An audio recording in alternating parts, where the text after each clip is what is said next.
बिस्म बिस्मिल्लाहिर्रहमानिर्रहीम। जिस वक़्त तबीब को बुलाया गया, तबीब ने कहा यह तो जहर है और जहर जानबूझकर लगाया गया। बहरहाल इमाम को शिफा भी हुई और मदीना आए और अब की मर्तबा जो तीसरी बार जहर दिया गया वो हीरे को पीसकर इमाम हसन रज़ियल्लाहु ताला अन्हो के मशकीज़ा के अंदर डाल दिया गया।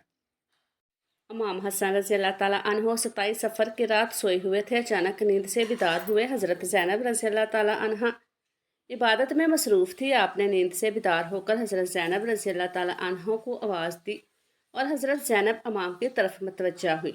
हज़रत हसन रज़ियल्लाहु अन्हु फरमाने लगे कि मैंने ख्वाब में नाना जान और अपनी अम्मी और अब्बा जान को देखा कि वो मुझे जन्नत की सैर करवाते हैं। मैंने नाना जान से अर्ज़ किया कि आप मेरे हालात से बाखबर हैं। मुझे तमाचे लगाए गए, मेरे पैरों तले से मसल्ला खींचा गया, कितना सताया गया। मेरे सामने इस वक्त मदीने में मेरे वालिदैन को गाली दी जाती है। या रसूल अल्लाह, मैं इस दौर से गुजर रहा हूँ। आका ने फरमाया कि सब्र करो, तुम बहुत जल्द हमसे आकर मिलने वाले हो। इमाम हसन रज़ियल्लाहु ताला अन्हु ने एक और ख्वाब देखा कि आपकी पेशानी पर कुल हुल्ला शरीफ लिखी हुई है। यह ख्वाब जब लोगों ने सुना तो खुश हुए, लेकिन आपके शागिर्द सईद इब्न मसीब ने सुना तो आपने फरमाया कि मौला, अगर ये ख्वाब की तबीर पूरी हो गई तो समझ लीजिए आप बहुत जल्द दुनिया से जाने वाले हैं। कुछ ही दिन बचे हैं। यह ख्वाब तो था, पलटते हुए थे।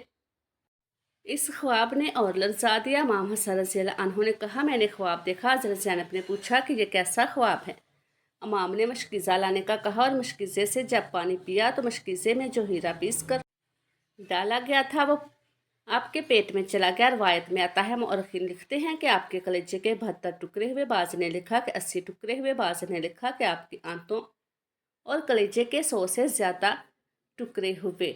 जब आप क्या करते तो वो टुकड़े होकर गिरते। सोचिए ज़रा, ये हीरा क्या होता है। इसको कांच पे लगाएं तो कांच काट जाता है। यजीद सिर्फ कातिल हुसैन रज़ियल्लाहु ताला अन्हो ही नहीं बल्कि कातिल हसन रज़ियल्लाहु अन्हो भी हैं।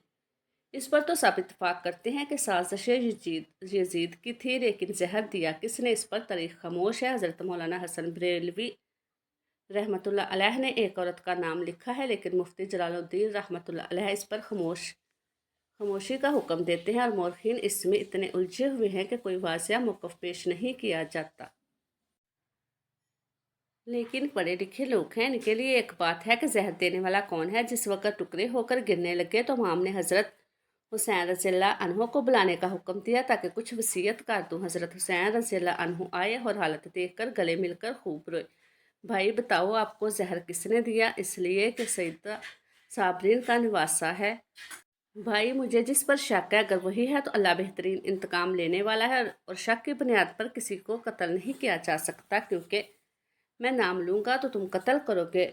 जब इमाम हसन ने इमाम हुसैन को नहीं बताया कि कातिल कौन है तो हतमी तौर पर किसी के बारे में यह फैसला कर देना कि फ़लाँ कातिल है, मैं समझता हूँ कि यह ज़्यादा मुनासिब नज़र नहीं आया। बहरहाल जब लोग जमा होने लगे तो इस वक्त इमाम हसन ने कहा, हुसैन, मेरा चेहरा कैसा नज़र आ रहा है? इमाम हुसैन रज़ियल्लाहु अन्हु ने रोते हुए फरमाया, आपका चेहरा हरा हो गया। मुस्कुरा कर कहा, इस तकलीफ़ में मुस्कुराया है।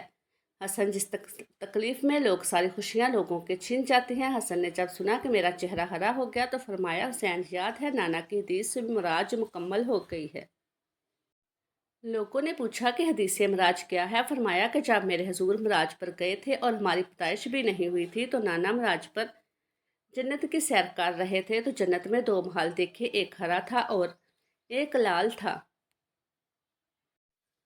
इस वक्त रज़वाने जन्नत ने कहा, या रसूल अल्लाह, जाते जाते अपने शहजादों के महल तो देख जाएं जिनसे पूरी जन्नत का हुस्न दुबाला होता है। हजूर सल्लल्लाहु अलैहि वसल्लम ने फरमाया कि यह हरा किसका है और लाल किसका है? कहा कि लाल तो हुसैन रज़ियल्लाहु अन्हु का है और हरा हसन रज़ियल्लाहु अन्हु का है। मेरे हुजूर ने पूछा कि रज़वान, ये तो बताओ कि हसन का हरा क्यों और हुसैन का लाल क्यों? तो रज़वान की गर्दन झुक गई और आंखों में आंसू आ गए। अहले बैत की मोहब्बत में रज़वान जन्नत भी रोता है, जबकि जन्नत में कोई रो नहीं सकता। जन्नत वो है जहाँ रोया नहीं जाता, लेकिन जहाँ शहादत हसनैन है, इसे जब जब याद किया जाता है तो रज़वान जन्नत भी रोता हुआ नजर आता है। रज़वान के अर्ज़ करने की हिम्मत ना हुई। हज़रत जिब्रील अलैहिस्सलाम आए और अर्ज़ की, या रसूल अल्लाह, मैं बताता हूँ, अल्लाह के हुक्म से यह हरा इसलिए है कि हज़रत हसन रज़ियल्लाहु अन्हु को जहर दिया जाएगा और इनका चेहरा और जिस्म हरा हो जाएगा।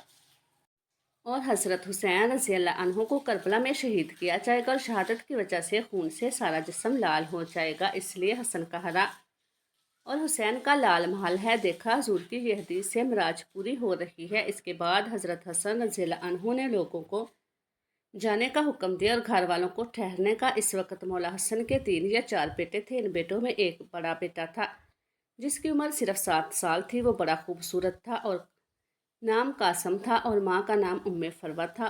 فرورہ قاسم کے سر پر ہاتھ پھیرتے اور اپنے شوہر کی طرف دیکھتے گویا ان کے سامنے اپنی بیوی گھوم رہی تھی۔ ہائے بیوی، ہائے بے کسی بے بسی، لیکن زبان سے کچھ کہہ نہ سکتی تھی۔ جب سب لوگ چلے گئے حتیٰ کہ کوئی نہ بچا تو حضرت حسن رضی اللہ عنہ نے اپنے بازو پر بندھے تعویذ کو کھولنے کا حکم فرورہ کو دیا۔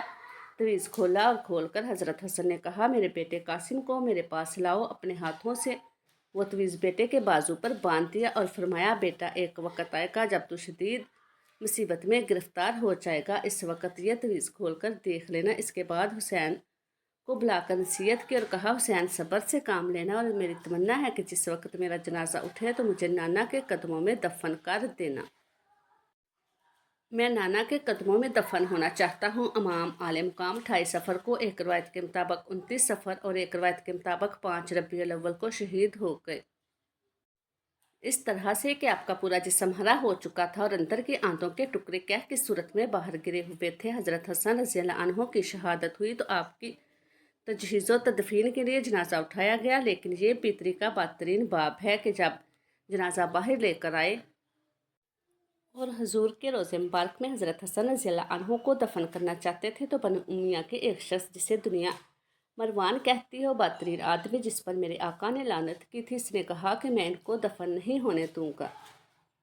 امام حسین رضی اللہ عنہ نے کہا کہ میرے بھائی کی وصیت ہے، میں دفن کروں گا، یہاں تک کہ مورخین نے لکھا کہ سالم نے کمان سے تیر نکالا اور امام حسن رضی اللہ عنہ کے لاشے پر چلانا شروع کیا۔ ایک بندہ جو شہید ہو چکا ہے، لوگ کہتے ہیں کہ مروان گل یزید کو اتنا برا نہ کہنا، اس لیے کہ انہوں نے کیا کیا ہے، یہ کیا ہے۔ مرے ہوئے انسان کا تو دشمن بھی احترام کرتا ہے۔ مروان کیسا ظالم تھا، نانا کے قدموں میں نواسے کو لے کر جا رہے ہیں تو تلوار سے جنازہ روک لیا اور جنازے پر تیر چلانا شروع کر دیا۔ بعض روایتیں یہاں تک آتی ہیں، جنازہ حسن پر تیر چلائے۔ حضرت زینب رضی اللہ عنہ نے کہا، فاطمہ کے 2 بیٹوں کے جنازے میں نے دیکھے ہیں، جس کو حسن کو تو دوبارہ کفن ملا ہے، حسین کو تو ایک بار بھی کفن نہ ملا۔ لوگوں نے کہا کہ حسن کو دوبارہ کفن کیسے ملا؟ کہا کہ جب مروان نے حسن کے لاشے پر تیر چلایا تو وہ تیر لگا تو وہ حسن کے کفن سے خون کی فوار نکل پڑی۔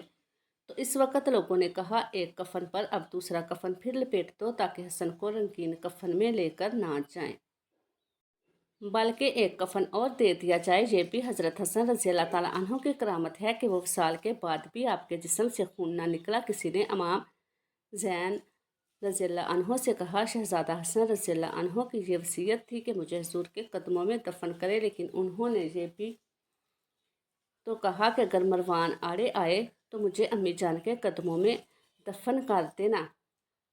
اب اس پر بھی عمل کر سکتے ہیں۔ پھر امام حسن رضی اللہ عنہ کو حضرت فاطمہ رضی اللہ تعالیٰ عنہ کے قدموں میں دفن کر دیا گیا۔